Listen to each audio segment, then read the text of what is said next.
আসসালামু আলাইকুম আমার প্রিয় ভিউয়ার্সরা, আশা করি আপনারা সবাই ভালো আছেন। আপনাদের দোয়া ইনশাল্লাহ আমিও ভালো আছি। এটা রমজান উপলক্ষে দ্বিতীয় ব্লগ নিয়ে আপনাদের মাঝে হাজির হয়েছি। এখানে ইফতারির আয়োজনে খিচুড়ি রান্না করা হয়েছে, সেই সম্পর্কে বিস্তারিত আপনাদের বলছি। তো প্রথমে চুলাটা করা ছিল না, আমরা চুলাটা করে নিলাম। করার পরে আমাদের যে চুলার চারপাশে যে ইট দিতে হবে, তো সেই ইটগুলো আমরা গুছিয়ে নেব। ইট বসানোর পরে আমরা যে উনুন আছে উনুনে আগুন দিয়ে দিলাম। উনুনে আগুন দেওয়ার পরে আমরা যে ডেকটি আছে সেই ডেকটি নিয়ে আসবো এবং ডেকটি বসিয়ে দেবো বিসমিল্লাহ বলে। ডেক বা পাতিল যখন গরম হয়ে যাবে আমরা তখন তেল দিয়ে দেবো। এখানে আমরা প্রায় 15 কেজি চালের খিচুড়ি রান্না করব, তাই আমরা এখানে 3 কেজি তেল ব্যবহার করব। তো দেখতে পাচ্ছেন আপনারা যে এখানে আমি তেল ঢালছি। যেহেতু আমরা খিচুড়িতে ব্রয়লার মুরগির গোশ ব্যবহার করব, তাই এটাকে আমরা একটু কড়া ভাজা দিয়ে নিব। এবং এখানে এই খিচুড়িতে আমাদের 15 কেজি চাউলের সাথে 15 কেজি কাছাকাছি গোশ ব্যবহার করা হয়েছে, তাই এটাকে একসাথে কখনই ভাজতে যাবেন না, এটাকে ভাগ ভাগ করে ভেজে নিলে গোশটা সুন্দর ভাজা হবে। তো এখানে দেখতে পাচ্ছেন যে আমরা চুলায় দিয়ে দিয়েছি এবং অর্ধেক পরিমাণের বেশি, এবং এরপরে আমরা আরও রেখেছি এখানে। তো এইভাবে গোশটা যদি ভাজেন তাহলে লেগে বা পুড়ে যাবে না। হালকা আলতোভাবে আপনারা এই যে ডেকের হাতা আছে এটা লাড়া দিবেন যাতে গোশটা না ভেঙে যায়, ঠিক আছে? এটা আপনাদের ফলো করতে হবে। পরবর্তী ধাপে আমাদের গোশ ভাজা হয়ে গিয়েছে, এখন আমরা গোশটিকে উঠিয়ে নেব। এবং এখানে আমরা প্রায় 15 কেজি গোশ কাছাকাছি ভেজে নিয়েছি, সবগুলো আমরা উঠিয়ে নিলাম। তো গোশ ভাজার পরে আমরা এখানে প্রায় 3 কেজি পেঁয়াজ ব্যবহার করেছি। এখানে আমরা পেঁয়াজটি দিয়ে দিলাম। তো পেঁয়াজটি আমরা প্রায় বাদামি কালার বা আপনার লালচা কালার হলে আমরা পেঁয়াজটির সাথে অন্য মশলাগুলো অ্যাড করে দিব। তো পেঁয়াজ যখন আমাদের ভাজা হয়ে গিয়েছে তখন আমরা এখানে 1 কেজি রসুন বাটা, 1 কেজি আদা বাটা এবং 250 গ্রাম জিরা বাটা এখানে দিয়ে দিলাম।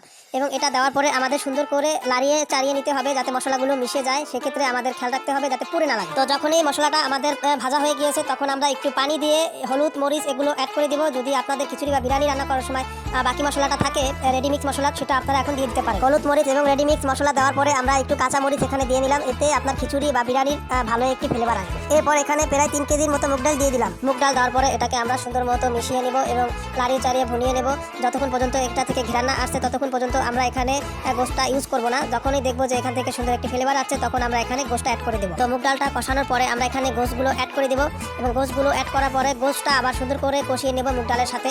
এতে করে আপনার যে খিচুড়ির যে মশলাগুলো আছে সেগুলো গোশের সাথে এবং ডালটার সাথে সুন্দর মতো মিক্স হবে এবং পরবর্তীতে খিচুড়ির যে একটা ফ্লেভার আপনারা ভালো পাবেন। গোশটা কষানোর পরে আমরা এখানে আলু দিয়ে দিলাম। এখানে প্রায় 3 কেজির মতো আলু ব্যবহার করা হয়েছে।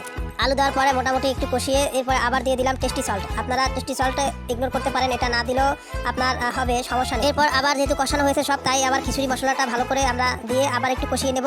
পরবর্তীতে আমরা এটা কষানো হয়ে গেলে এটার ভিতরে আমরা চাল অ্যাড করে দেবো। তো একটি গুরুত্বপূর্ণ বিষয় হচ্ছে যে যখনই আপনি মশলা কষাতে যাবেন তখন আপনার বারবার এটা লেগে যেতে পারে, সেক্ষেত্রে বারবার পানি দিয়ে বারবার এটাকে কষিয়ে নিলে আপনার খিচুড়ি টেস্টটা খুব সুন্দর হবে এবং মশলাটাও ভালো কষানো হবে। এখানে আমরা পরিমাণ মতো লবণটা অ্যাড করে নিলাম। আমরা আগেও গোশতের সাথে লবণ দিয়ে গোশ ভেজে নিয়েছিলাম, এখন আবার বাকি যে লবণটা আছে এটা দেবো। এবং পরবর্তী ধাপে আমরা এখানে চাল যেটা আছে 15 কেজি চাল, সম্পূর্ণ চালটা আমরা এখানে অ্যাড করে দেবো এবং চালটার সাথে যেহেতু মশলা মিশে সেইভাবে আমরা লাড়িয়ে চাড়িয়ে এটার সাথে মিশিয়ে নেব।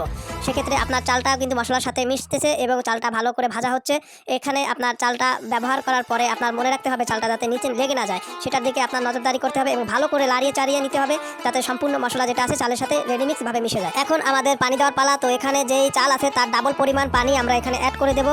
অবশ্যই আপনাদের মনে রাখতে হবে এখানে গরম পানি দিবেন, সেক্ষেত্রে আপনার চালটা আঠা আঠা হবে না এবং লেগে থাকবে না, একটার সাথে আরেকটা ঝুরঝুরো হবে। যদিও এটা রমজান মাসের জন্য ইফতারির খিচুড়ি, সেক্ষেত্রে আমরা এটা ভুনা করবো না, একদম হালকা হালকা ভিজা থাকবে। পানি দেওয়ার পরে এখানে যে গাজর আছে আমরা একটু গাজর দিয়ে দেবো, অপশনাল নাও দিতে পারেন আপনাদের ইচ্ছা। তো আপনাদের বলতে ভুলে গিয়েছিলাম এখানে যে ঘিটা আছে আমরা ঘিটা কিছুটা ব্যবহার করেছি এবং বাকিটা আমরা নামানোর সময় মশলা অ্যাড করার পরে টমেটো সস এবং যেই আপনার ঘি আছে ওটা দেবো। তো এখন আমাদের যেই পানিটা দেওয়া ছিল সেই পানিটা ফুটে গিয়েছে, এখন প্রায় কাছাকাছি হয়ে আসছে।